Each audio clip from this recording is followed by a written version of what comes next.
pokok-pokok mau. Yang harus mendesak sebelum tahu diroyahnya kajiannya itu adalah ngerti wakaf. Wakaf itu di Indonesia itu sudah ditandai sebetulnya sama Lajnah. Saya termasuk yang dimintai pendapat sering mas.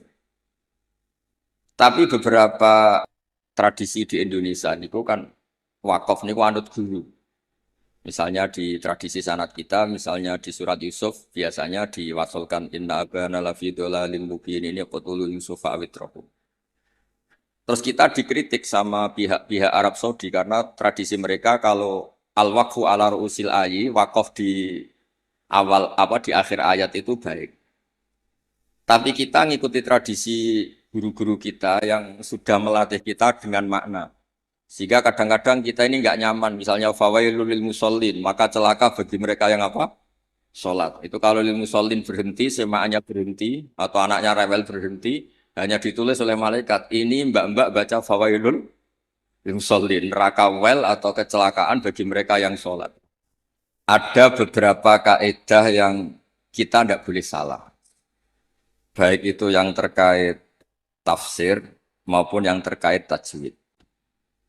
Yang terkait tafsir kula niki sering diutus ngisi teng Yambuk teng pondoke Mbak Arwani. Ada hal yang setiap mufassir itu mesti menulis begini teng Fatihah. Wa yuqaddaru qabla qaulihi ta'ala iyyaka na'budu qulu. Sebelum iyyaka na'budu itu harus ditakdirkan. Ditakdirkan itu ada komponen kata yang dibuang. Gini ku kata-kata nopo? Kulu, katakanlah. Kenapa demikian? Karena iya kanak budi itu kita yakin itu dawe Allah. Kalau itu dawe Allah, masa iya Allah ngendikan ke kita iya kanak budu. Ya, saya ulang lagi logikanya gitu. Masa iya Allah ngendikan ke kita iya kanak budu. Berarti Allah yang nyembah kita. Masa Allah ngendikan ihdinas siratal mustaqim, tunjukkan jalan yang benar. Maka ngendikan Imam Tobari, iya kanak budu itu dawuhnya Allah yang sudah dikasihkan ke kita. Ini mbak-mbak sing hataman ya, di rumah akan itu dawe Allah yang sudah dikasihkan ke kita. Cara Allah mengasihkan ke kita gimana? Allah bilang ke kita, wahai para hamba-hambaku, katakanlah iya kanak budu. Wahai para hambaku, katakan dalam doa kamu ihdinas sirotol mustaqim. Karena kalau itu kamu anggap masih kata-kata Allah yang tidak diberikan ke kita, berarti Allah ngendikan ke kita, iya karena itu kan bukan mungkin masa iya Allah nyembah kita. Itu hal-hal yang menjadi lazim untuk ilmu tafsir yang kategorinya cara kula nggih pun fardhu ain karena memang harus diketahui. Ya kalau baleni malah gitu. Jadi ada ayat-ayat Allah yang sudah diberikan ke kita dan itu milik kita. Gini ku misalnya napa iya kana abudu wa iya kanas. Itu adalah kalamullah, kalamnya Allah yang kira-kira begini Allah bilang ke kita, ulu kalian semua harus mengatakan iya kana abudu wa iya kanas. Dan ketika kalian berdoa harus mengatakan ihdinas siratal mustaqim. Nah sebab niku termasuk kelaziman dalam ngaji Quran selain tadi ilmu tafsir juga tajwid yang mendesak itu wakaf. Ini ki ngapunten sangat teng Gusmo teng ning elok kula tutu poin mawon karena kula niku pancen pantangan pidato ngisi ngeten pantangan. Siji ge kula yakin Pak Yai pun saged didik santrine. Dadi mboten perlu ngorbano kula kan ngisi. Dadi niki cerita sing sehingga terus diatur sedemikian rupa di era Mbak Arwani, Mbak Munawir, di era guru-guru kita, ditandai beberapa aturan ini nggak boleh wakaf, ini harus wasol. Tapi kemudian di era modern itu, al-waqfu ala ru'usil ayi itu dianggap sunat, diyakini sunat. Nah, saya sendiri sebagai pribadi itu, yang penting tidak wakaf di hal-hal yang fatal. Saya cerita ini ada Gus Idror, menantu di sini dan putra guru saya Mbah Maimun. Mbah Maimun itu pernah ada anak-anak yasinan. Ketika yasinan jenis santri cepet-cepetan fala yahzunka qauluhum. Terus diwasolkan fala yahzunka qauluhum inna na'lamu ma yusirruna ma yu'linun. Itu keluar marah-marah. Duka besar. Karena ketika itu diwasolkan, ya kalau namung ngomong ulumul Quran pribadi matur. Ketika itu diwasolkan, maka inna na'lamu itu jadi makaulul kaulnya orang-orang kafir. Jadi fala yahzun mongko aja sampai nyusahno ka ing sira Muhammad apa kauluhum omongane wong kafir. Rupane omongan inna na'lamu ma yusirruna ma yu'linun kan fatal betul.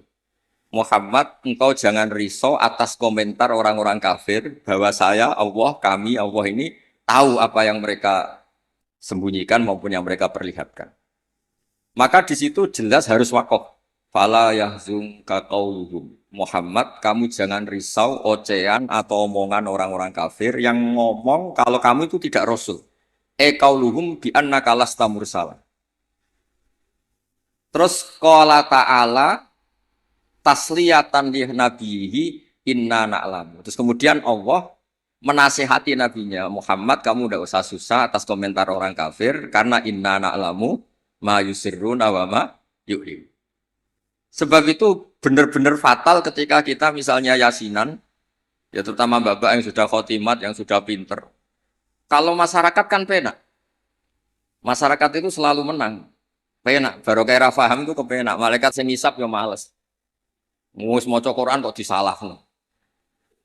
Lane kula nu tak kenang saking Mbah Mun niku, aku iri hak wong bodho iku iri. Islame pas-pasan ra tau wedi suul khotimah.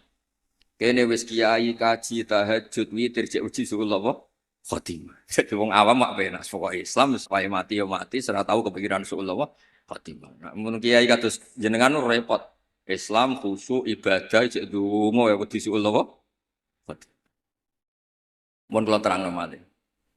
Di level ilmu, di level penelitian, itu memang masalah. Fala yahzunka qauluhum. Jadi yang benar itu ya waqaf fala yahzunka qauluhum, kamu jangan susah. Ya, jangan susah, jangan dibikin susah oleh komentar orang-orang kafir bahwa kamu itu lasta mursala, kamu itu tidak rasul. Terus Allah memulai penjelasan, kamu tenang saja Muhammad, karena aku kata Allah inna na'lamu ma yusirruna wa ma yu'linun. Terus contoh malih misalnya begini. Yudkhilu may yasha'u fi rahmati. Kadang ada yang wakaf wa dzalimin. Itu kan berarti jadinya apa? Allah memasukkan rahmatnya orang-orang yang dikehendaki. Kalau kamu wasol kemudian wa dzalimin dan wakaf di wa dzalimin berarti apa? Dan Allah memasukkan orang-orang zalim di rahmatnya. Nah hal-hal seperti ini kalau suwun mbak-mbak memang meskipun misalnya kita diroyahnya gagal itu jangan sampai secara tilawah yang mutalakotan min afahil masyayah yang kita punya sanad itu jangan sampai tidak bisa. Karena itu sekali salah itu fatal. Makanya kata Ibnu Jazari wa ba'da tajwidi kalil hurufi la budda min ma'rifatil wuqufi.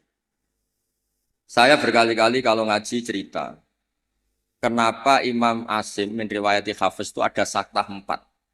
Saktah 4 saja itu dikritik penggemar-penggemar Imam Asim. Sebetulnya bisa ratusan. Ya Alhamdulillah qiraatu Asim meriwayati Hafiz itu saktah hanya berapa? 4. Ini itu teng Kahfi, awal Kahfi, terus teng Yasin, terus wakilaman Rokin sama di surat Tatfif atau Mutafifin kalla balrona. Nah, kenapa ada sakta? Kulo sering cerita supaya ini tiang-tiang sing seneng Quran itu hati-hati. Memang harus sakta.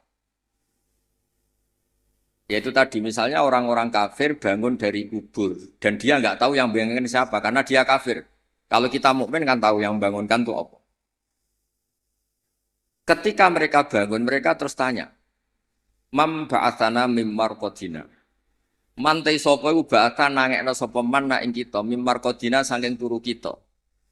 Itu orang kafir mungkirul ba'si yang ingkari ba'ats, tanya, "Mam ba'atsana mim marqadina." Terus Allah menjawab bilisanil malaikah, hadza ma wa'adar rahman wa sadaqal. Karena yang awal ini kaulul mustafhim, orang tanya. Kemudian yang kedua itu qaulul mujawib yang jawab, maka harus disakta. Manfaatana mimmar qadina. Terus dijawab, hadza ma wa'adur rahman wa sadaqal mursalin. Nah, bayangkan misalnya bagi orang yang ngerti Quran, itu dibaca langsung. Manfaatana mimmar qadina. Itu kan kacau semua. Sehingga sakta itu secara diroyah, kata kitab. Kulon gak ada kitab namanya Al-Qira'atul Asyr.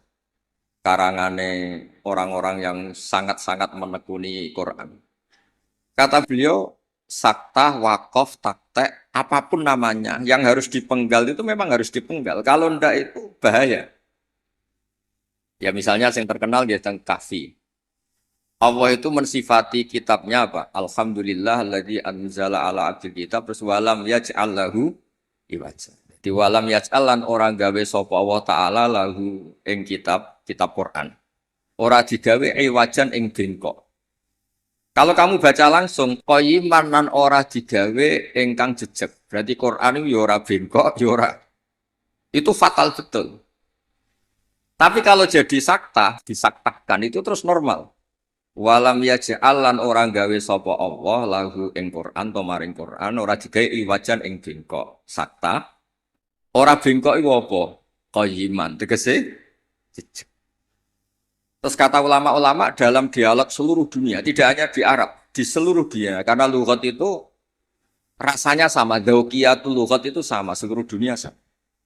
Saya misalnya bilang ke santri saya, "Cong jangan belikan sate, pecel, rawon." Pasti semuanya ini manhiyat.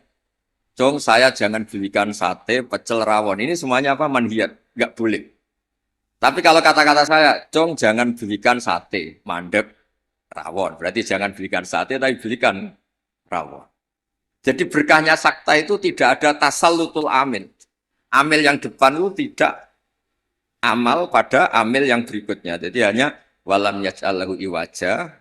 Ya iwaja saja yang jadi maf'ul bihnya yaj'al. Bukan qayyiman. Nah, hal seperti ini ulama itu sangat tahu, bukan sekedar tahu, sangat tahu. Sehingga terus ijtihadnya Imam Asim itu harus disakta. Nah, orang-orang perawi tajwid itu memang kadang-kadang hanya talaki. Talaki itu pokoknya anut guru. Sebetulnya juga harus dijelaskan sakta, waqaf, takta itu fungsinya sama. Yaitu kata-kata di depan yang harus terputus, harus terputus.